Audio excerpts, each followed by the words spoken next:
আসসালামু আলাইকুম। কেমন আছেন? আপনি যদি একজন নতুন কন্টেন্ট ক্রিয়েটর হয়ে থাকেন তো আজকের ভিডিওটা আপনার অনেক বেশি কাজে লাগবে। কারণ আজকে আমি আপনাদের সাথে আমার নিজের কিছু বাস্তব জীবনের কিছু অভিজ্ঞতা আমি শেয়ার করব। আমি যখন নতুন কাজ শুরু করেছি তখন আমি আসলে কী ধরনের সমস্যার সম্মুখীন হয়েছি এবং এই ব্যাপারটা আমার কাছে আসলে কেমন লেগেছিল, আমি ব্যাপারটাকে কিভাবে নিয়েছি, এই সমস্যা থেকে আমি কিভাবে আসলে উত্তরণ করেছি এবং এই সমস্যাটা উত্তরণের পর আমি আসলে রেজাল্ট হিসেবে কি পেয়েছি। সো আশা করি ভিডিওটা সম্পূর্ণ দেখবেন। আপনারা অনেকেই আছেন যারা কাজ করছেন, আর কাজ করতে গিয়ে কিন্তু আপনারা একটা সমস্যার সম্মুখীন কিন্তু খুব বেশি হন। সেটা হচ্ছে আপনি যখন একটা ভিডিও আপলোড করেন বা একটা ভিডিও তৈরি করতে যান, তখন আপনার মাথার মধ্যে কিন্তু অনেক কিছু খেলে। যেমন প্রথমত খেলে যে আমি ভিডিওটা আপলোড করছি, আমার একজন আত্মীয় বা আমার একজন বন্ধু অথবা আমার একজন ভাই বা আমার আত্মীয় স্বজন কেউ দেখলে কি বলবে, যে তুমি এইগুলা করে বেড়াচ্ছ, এরকম বলবে।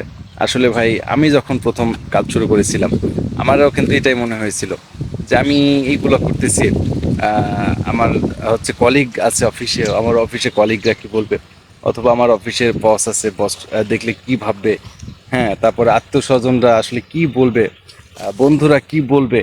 এইটা ভেবে আমি একটা সময় কিন্তু থমকে গিয়েছিলাম, কাজ করা বন্ধ রেখেছিলাম যে না, এটা আসলে মান সম্মানের ব্যাপার হয়ে যাচ্ছে, এই ধরনের কাজ করা যাবে না। কিন্তু আমি বলবো যে ভাই, এইটা করা যাবে না। আমি এই ব্যাপারটা যখন আমার মাথায় এসেছিল যে না, কে কি বললো না বললো, এইটা আমার আসলে দেখলে হবে না। কারণ জীবনটা আমার, আমার জীবনে আমি কি করব না করব, এই টোটালি আসলে আমাকেই চিন্তা করতে হবে এটা। আরেকজন কে কি বললো না বললো, আহ, এইগুলো আসলে ভাবলে আমি আমার লাইফে এগিয়ে যেতে পারবো না। সুতরাং আমি এরপর থেকে যেটা করেছিলাম, আমি আমার মতো করে, কাজ করে গিয়েছি। কে কি বললো না বললো এইগুলো আমি চিন্তা করিনি। আমি নিয়মিতভাবে কাজ করেছি, নিয়মিতভাবে ভিডিও আপলোড করেছি। একটা সময় ছিল যখন হচ্ছে আমার ফ্রেন্ডস যারা ছিল এরা আমার ভিডিওগুলো দেখতো না, তারপর আমার ভিডিওগুলো আসলে তারা ইগনোর করতো। বাট আল্লাহর রহমতে এখন তারা কিন্তু আমার ভিডিওগুলোর সামনে না আসলেও তারা আমার পেজটাকে সার্চ করে আমার ভিডিওগুলো দেখে।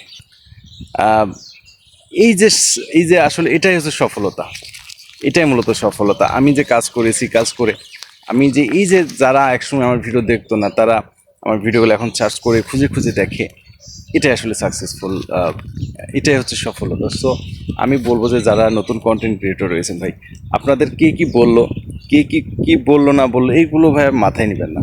আপনি আপনার মতো করে কাজ করে যান। আপনার ভিডিও দেখে কেউ হাসলো, কেউ কি করলো না করলো, এগুলো আপনার দেখার বিষয় নয়। আপনি জাস্ট আপনার মতো করে কাজ করে যান, আপনার গতিতে কাজ করে যান। জীবনটা আপনার, সিদ্ধান্তটা আপনাকেই নিতে হবে। আশা করি এটা আপনাদের অনেক কাজে লাগবে। আপনারা কিন্তু অনেকে আছেন যারা আসলে ভিডিও করতে আপনাদের অনেক জড়তা এখন পর্যন্ত আছে। আপনারা ভাবেন যে আসলে ভিডিও করবো, কে কি বলবে, কে কি কি হবে না হবে, এরকম আপনারা ভাবেন। আমি বলবো যে ভাই, আবারও বলছি, জীবন আপনার, সিদ্ধান্ত আপনাকে নিতে হবে। কে কি বললো না বললো এটা ভেবে লাভ নেই, আপনি আপনার মতো করে কাজ করতে যান।